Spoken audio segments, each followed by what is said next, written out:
Lorsqu'on éclaire une fente fine avec une lumière monochromatique, par exemple issue d'un laser, une partie de cette lumière est diffractée et éclaire des parties de l'écran qui auraient dû être dans l'ombre. Sur l'écran, on observe alors une alternance des zones de lumière et des zones d'ombre. C'est ce qu'on appelle une figure de diffraction. La largeur L de la tâche centrale peut dépendre de la longueur d'onde lambda, de la lumière monochromatique, de la largeur A de la fente ou de la distance D de la fente à l'écran. Nous allons voir ces trois points pas à pas. Regardons d'abord l'influence de la longueur d'onde. Considérons un laser rouge de longueur d'onde lambda R. La tâche centrale a pour largeur LR. La distance D et la largeur A de la fente sont fixées. Les deux grandeurs LR et lambda R sont liées par la relation LR égale 2 fois D fois lambda R divisé par A. Lorsqu'on diminue la longueur d'onde de la lumière monochromatique, la largeur de la tâche centrale diminue. En effet, la formule montre que la largeur L de la tâche centrale varie dans le même sens que la longueur d'onde lambda. Les deux grandeurs sont au numérateur.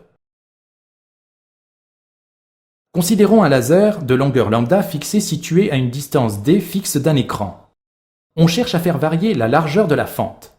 Lorsque la fente est de largeur A1, la tâche centrale a pour largeur L1.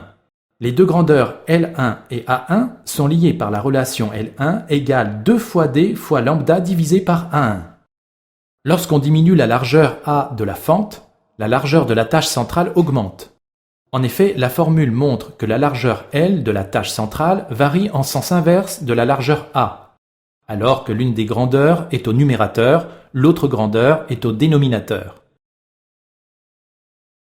Considérons un laser de longueur d'onde lambda fixé et une fente de largeur A fixe située à une distance D1 d'un écran.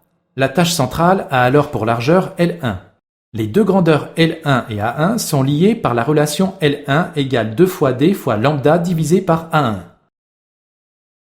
Lorsqu'on augmente la distance D de la fente à l'écran, la largeur de la tâche centrale augmente. La formule montre que la largeur L de la tâche centrale varie dans le même sens que la distance D. Les deux grandeurs sont au numérateur. Pour résumer, la taille de la tâche centrale de la figure de diffraction varie proportionnellement à la distance de la fente à l'écran et à la longueur d'onde. En revanche, la taille de la tâche centrale varie comme l'inverse de la taille de la fente.